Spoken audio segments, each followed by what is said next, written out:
Olá, você que se conectou aqui no podcast Vida Moderna. Hoje estou aqui com a Evelyn Tami Macedo, que ela é membro do Comitê de Startups da Associação Brasileira de Empresas de Software, a ABS. Tudo bem, Tami? Tudo bem, Guido? Obrigada, boa tarde. Boa tarde, eu te chamei de Tami, mas eu vou te chamar de Evelyn, que é como você é mais conhecida. Fica à vontade. Tudo bem, Evelyn? A gente vai bater um papo aqui bastante interessante e providencial sobre stock options, ou seja, as ações que uma pessoa pode receber a partir do momento que ela trabalha numa empresa, e eu vou querer que você me explique tudo como é que funciona isso. Quer dizer, como é que funciona isso de uma maneira, de uma visão geral, assim, depois a gente vai entrar no detalhe, né? Eu vou numa empresa, eu fecho acordo com a empresa e ela me oferece, ou eu falo que eu quero ações dessa empresa como benefício. Como é que funciona hoje isso? Nos Estados Unidos é muito comum, mas aqui no Brasil não é, né?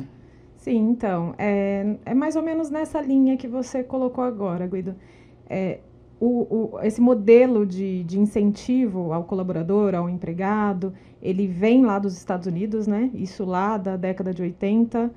Começou a ser difundido no Brasil mais ou menos lá pela década de 90. E a ideia é essa: você tem uma empresa e você oferecer para o seu colaborador um incentivo para que essa pessoa, tanto ela seja contratada quanto ela permaneça na companhia, né? Você vai ter ali, a gente vai falar mais para frente em minúcias, mas você vai ter um plano geral, né? Um plano de opção de compras, de ação, e você vai firmar com cada colaborador, cada empregado, um contrato de outorga que vai ter ali as condições para que ele possa se beneficiar desse incentivo, que é Sim. essa possibilidade dele obter ações, cotas da empresa, enfim. Entendi. Agora, isso é muito novo aqui no Brasil, nos Estados Unidos é bem mais antigo. E como é que fica a legislação aqui no Brasil? Quer dizer, não é simplesmente um acordo entre as duas pessoas, deve ter uma legislação, né? Então, esse realmente é um ponto, porque existe sim uma previsão legal, né, na lei das SAs, alguma coisa que já autorize que seja realizado esse tipo de transação entre funcionário e empresa, mas a legislação ela é muito esparsa, né? Ela é muito uma zona cinzenta ainda no Brasil. Daí a necessidade de que a gente fale mais sobre regulamentação das stock options no Brasil, porque não há uma legislação bem definida tratando em pormenores, né, sobre o assunto. Ainda é algo bem incipiente. Você consegue me informar, definir em que estágio que está isso? Quer dizer, precisa votar no Congresso, no Senado? O presidente precisa dar a canetada dele aceitando ou não? Como é que está isso? Então, a gente teve esse movimento, né, com o Marco Legal das Startups, o ano passado, a Lei Complementar 182, e houve, inclusive, a inclusão de um capítulo tratando justamente sobre as stock options. Essa inclusão foi alvo de críticas, né, porque acabava aqui dando margem para que fosse interpretado que esse tipo de incentivo fosse considerado de natureza remuneratória, né? Tá. O que acaba trazendo um pouco de risco, tanto tributário quanto trabalhista para as empresas. Sim. Mas esse capítulo foi retirado, né? Houve muitas críticas, não foi algo que agradou as empresas, porque ao invés de você favorecer o ambiente, você traria dificuldades para o ambiente de negócios, né, na tratativa das stock options. Então, ele acabou sendo excluído o capítulo inteiro, né? A gente ali, naquela ocasião, haviam 5 artigos tratando do assunto e foi excluído. Então, a gente vai ter que retomar a discussão, né? É algo que a gente ali na ABS, a gente fala muito, a gente trabalha muito, discutindo possibilidades para que o legislativo possa atacar de novo esse assunto, possa se debruçar de novo sobre esse assunto. E é algo que vai ser retomado, com certeza. Eu acredito que no próximo ano o ambiente vai estar mais favorável para as discussões legislativas, então ainda está super incipiente, assim, não tem nada caminhando num sentido mais avançado. Tá. Agora, tem alguns detalhes que eu quero saber. Vamos supor, foi feita a negociação entre o empregado e o empregador, ele vai receber X ações. Agora, como é que é a definição que ele vai recebendo aos poucos, ele pode ter isso como cumprimento de meta, ele recebe X%, como é que tem algum limite de porcentagem da empresa, como é que é?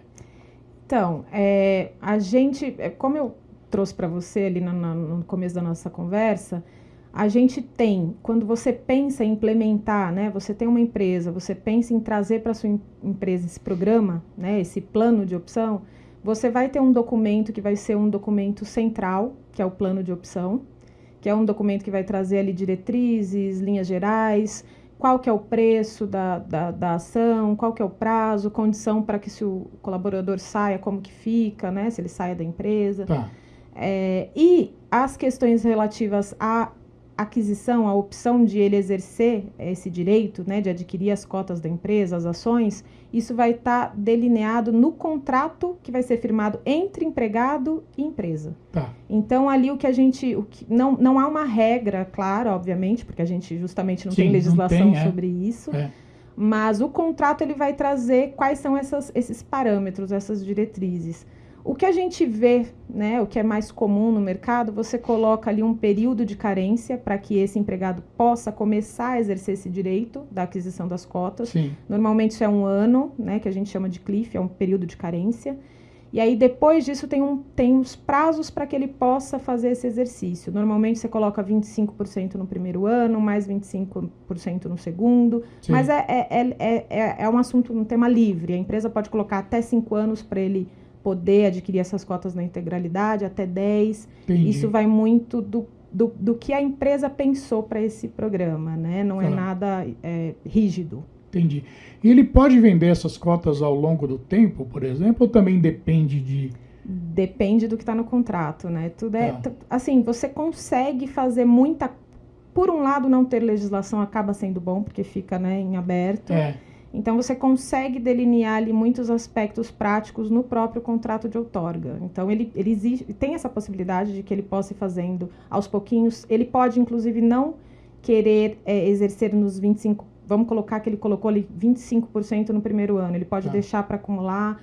Então, é algo muito maleável, assim, você consegue delinear isso conforme a necessidade da empresa, né? O objetivo e a necessidade da empresa. Claro, e no caso de venda, a empresa tem prioridade ou não tem legislação sobre isso também? Você pode também, não há legislação sobre isso, mas pode existir uma previsão de recompra, né? A empresa ela pode recomprar essas ações ou essas cotas, então pode sim ser realizado, e inclusive é comum nos programas de stock options. Entendi. Eu te perguntei porque uma pessoa que eu conheço, ela tinha um cargo alto na empresa, tinha lá um tanto de ações. Hoje a empresa não está tão bem de ações assim.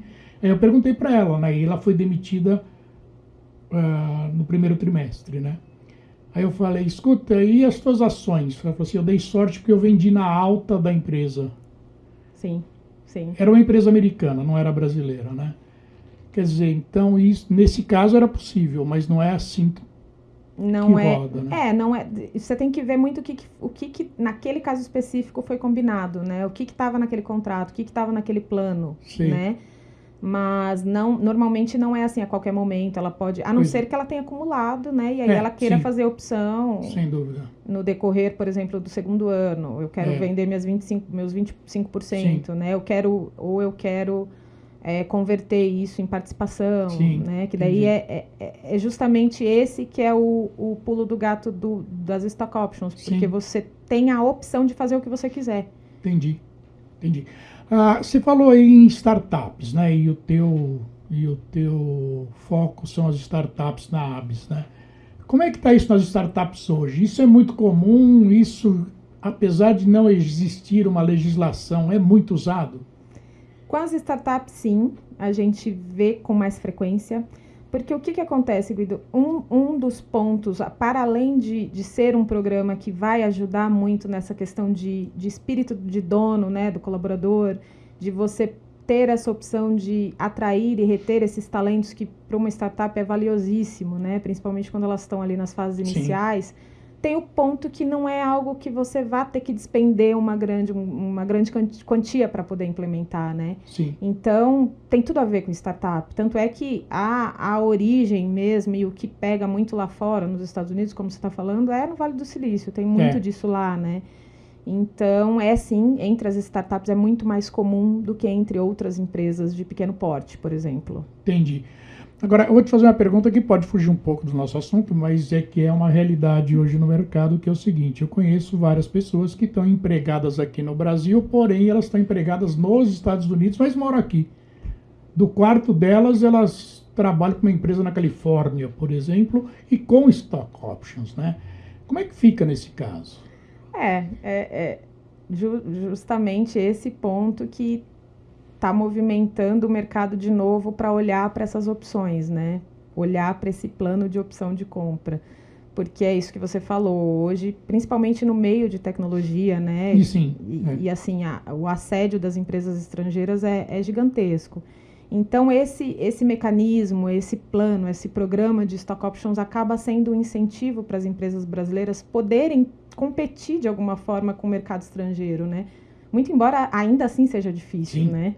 Mesmo você implementando esse programa aqui no Brasil para a sua empresa brasileira, né? Para a sua empresa que opera aqui no Brasil, contratando mão de obra brasileira, você tem esse problema do assédio lá de fora, que obviamente você vai receber em dólar, né? Tem a questão de variação cambial e etc. Sim. E, eventualmente, eles também têm esse incentivo. Então, assim, é muito dispar a questão da concorrência. E aí é um ponto que, de novo, a gente entra na questão da regulamentação. Como que a gente pode pensar política pública para tentar favorecer o empresariado nesse sentido também, que é uma realidade, né? A gente sabe que a lei não acompanha o mercado, mas a gente pode tentar chegar perto, né? Nunca vai tá andando lado a lado ou vai estar à frente, mas pode tentar chegar um pouquinho mais perto. Claro. E você sabe se tem casos, ou você sente isso no mercado, de que pode existir uma troca de valor de salário se a stock option for implementado e aceito por ambas as partes? A tendência é que exista uma redução do salário líquido ou um aumento do salário líquido? Então, a tendência é que exista um aumento. O que a gente não pode confundir, e justamente a questão de você ter um plano bem estruturado, ela pega nesse ponto, é tentar separar a questão de natureza remuneratória das stock options da questão de natureza mercantil, porque Sim. A origem dela, ela sendo bem implementada e bem estabelecida na empresa, é que ela tem essa característica de natureza mercantil. E aí ela precisa seguir alguns requisitos que estão na lei das SAs, né? E para além disso, há aí 3 pontos que eu vou colocar aqui para você em linhas gerais, mas claro que a gente pode adentrar mais nisso. Sim. Mas o que um programa, um plano tem que ter para ele não cair nesse risco trabalhista, né, e tributário? Ele precisa ter voluntariedade, né? O empregador ele precisa querer ou não aderir ao plano. Ele precisa ser um plano que tem risco, né? Eventualmente, se hoje Guido, você é um funcionário da minha empresa e você quer aderir ao plano, você vai pagar, obviamente, um valor menor do que a ação vale no mercado, claro, porque é um atrativo, né, para você ingressar. Mas você tem que ter ciência que esse valor pode ser menor do que quando você está, né, assinando o contrato de outorga. Então, tem que ter esse risco e também tem que ser algo oneroso. Você tem que pagar por isso.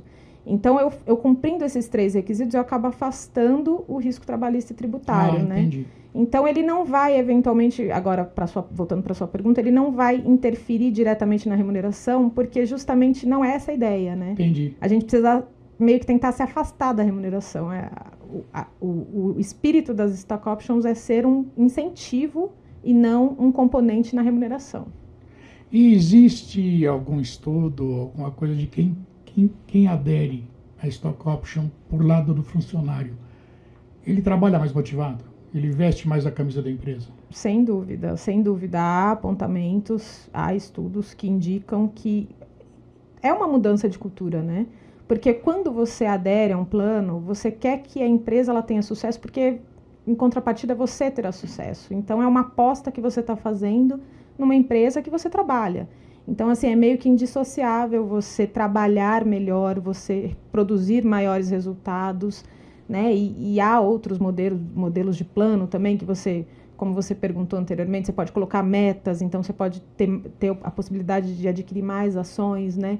Então, certamente é um motivador para que a eficiência ela tenha desempenhos melhores, isso é evidente, e também para que o funcionário ele permaneça na empresa, né? Que é um ponto que, por exemplo, que a gente acabou de falar, é complicado demais você ter um funcionário que está aderente, que está ali na empresa e que não seja assediado por uma empresa concorrente. Claro. Então é outro componente, né?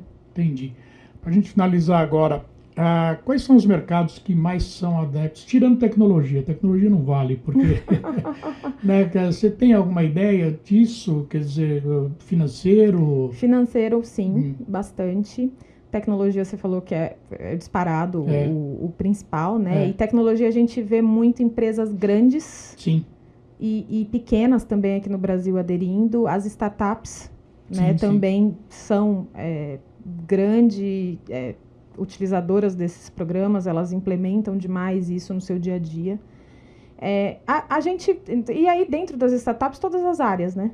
Sim, claro. Todas as áreas. Claro. Eu acho que são mais essas principais, assim, farmacêuticas também eu vejo algum movimento. Empresas grandes no geral, assim, eles aderem, né? Eles têm programas, principalmente as de fora, né? Do Brasil ainda é mais tímido, né? A gente vê esse movimento muito mais com as startups e com as grandes empresas do que as pequenas empresas. E acredito que no financeiro, acho que quem é mais agressivo nisso são os bancos digitais, né? Sim. O setor financeiro, ele vai com tudo. E eu acho que também, Guido, um ponto que acaba inibindo a adesão e a proliferação é a falta de regulamentação. Claro, né? Porque você conversa menos, você tem mais risco, mais incerto. Então, isso também é um ponto que acaba inibindo, né, a adesão das outras empresas, dos outros setores mais tradicionais. Claro. Só mais uma coisinha. Existe um limite de cargo? Quer dizer, a partir de tal cargo só é que pode entrar no plano de stock options ou não? Qualquer cargo? Não. O que a gente vê muito comum são os cargos de direção, são os cargos, né? Por exemplo, tecnologia desenvolvedores. Mas não existe. Isso também você vai colocar no seu plano, no seu programa, e você vai... Há casos que eu já trabalhei que você coloca todo mundo no programa, todo mundo da empresa. Entrou, tá no plano. Você tem que cumprir ali um ou outro requisito, mas qualquer área. Então, é algo que também fica a critério da empresa, não tem uma rigidez nesse sentido. Entendi. Tá bom, eu quero agradecer bastante o tempo que você despendeu comigo aqui. Eu sei que a tua agenda é bastante concorrida. Você separou esses minutos para mim, muito obrigado. Viu? Eu que agradeço, Guido. Obrigadão. Tá bom. E você que está aqui no podcast de Vida Moderna, você vai poder ver este vídeo, se já estiver vendo. Se não estiver vendo, estiver escutando somente o áudio, vai lá no portal Vida Moderna, procura por podcasts que você vai ver as duas versões, em vídeo e em áudio, que são experiências completamente diferentes. Muito obrigado por sua audiência e eu agradeço também ao iTech, que é o meu parceiro, minha parceirona permanente aqui no podcast Vida Moderna. Tchau!